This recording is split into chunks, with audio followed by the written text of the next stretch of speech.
Hello and welcome to this week's edition of Panther News Nation. I'm Collins Odienge. And I'm Camille Way. Here's what's happening around Principia this week. It's been a challenging couple of weeks at the upper school. Jackhammering, displaced classrooms, smelly hallways. We take you behind the scenes to see what happened and what it took to repair. For the past 2 weeks, Principia has been dealing with a leaky sewage issue. I've asked Principia's facilities director, Gary Allen, for an insight. So Principia is a 60-year-old school here, or the buildings, and a lot of the infrastructure is very old. Part of that is our sewer system, and those pipes are a combination of old clay pipes, iron pipes, PVC, and a lot of the old clay and iron are failing, and part of that failure happened here in the A wing. When that happened, the sewer water that comes from our toilets stopped flowing out and then ended up flooding into our tunnel system, which is below the basement here in the A wing. And so literally in A wing we have a complete wraparound of tunnels in our building. After the initial dig from our contractors, the team found more damage than they first thought. When you first see the damage, you go, oh, okay, we can fix this. But as you start digging further, you go, oh, we have further damage. And we keep digging, oh, we have further damage. And so we just kept digging and digging and digging. And so what was supposed to be a 2-day event, as we kept digging, we go, oh my gosh, we have more. We had to choose a point where at least we could get our sewer system back up and running and stop any further disruption to the school. I've asked what seemed to be one of the most displaced classes in the building, Mr. Zoller, his opinion on the recent changes. The first couple times when I was displaced, it was kind of scattered initially. At one point I was in the founder's room. I was scheduled for House Hall, and they shifted me to the Idea Center. In fact, we had started a lab activity in my experiential physics class that I haven't been able to complete fully because it's too difficult to just haul the equipment up there. This is the tip of the iceberg.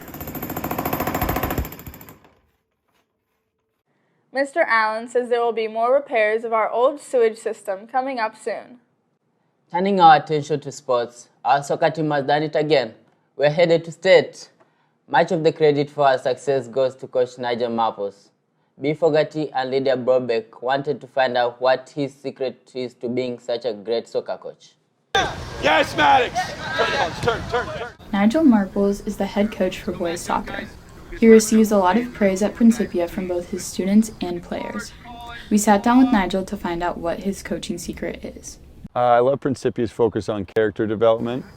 Sports are awesome to play and to coach, but nobody's going to play sports for their whole life, even those that play professionally. So the character development that we focus on and teach is probably the thing I like most. At first, in the beginning of the year, I was kind of selfish, and then Nigel started to have an influence on me. He told me that I needed to become a leader, and as a result, I became selfless because I started helping others.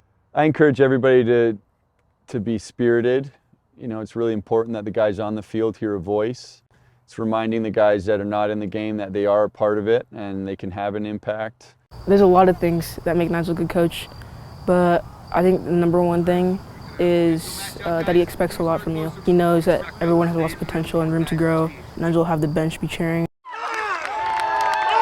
and everyone's only giving positive feedback. Nigel is a really good coach because he makes sure that everyone is doing okay. The value of family is something that we talk about a lot, and so that's everybody. The connection with the players is most important, you know, understanding that everything else they're doing.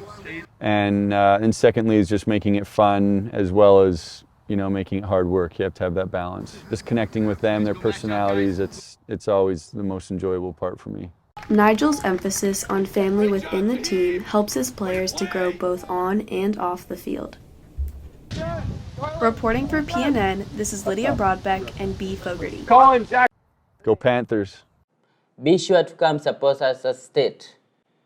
Last week, we took a look at both the sophomore DR trip and the junior sailing trip. Collins wanted to find out what some students thought about the trips both before and after they went. Before we left on our fall trips, I wanted to find out where everyone was going. The senior retreat.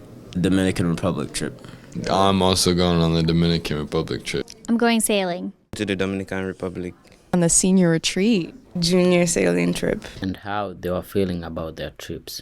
Are you excited for the trip? I'm so excited for the trip. Not really. I really want to bond with my class. I'm excited, but I'm also nervous because I've never done sailing like that. And I also get to build houses for other people. Yes, I think it'll be fun to hang out with my crew. Sort of excited. I know it's going to be a bit of a struggle, but I'm just looking forward to the overall experience and the bonding with everyone. Because I get to help people, and also I'm traveling out of the country. Kind of nervous, but yes, I'm excited. Because I don't like sailing, and it's going to be a whole week on the boat. We're sleeping on the boat, so it's not going to be fun. In the next video, I'll be talking to the students about how they feel now that they are back from their trips. For PNN, it's Collins Odienge. And that's our look at what's happening around Principia this week. Make it a great week.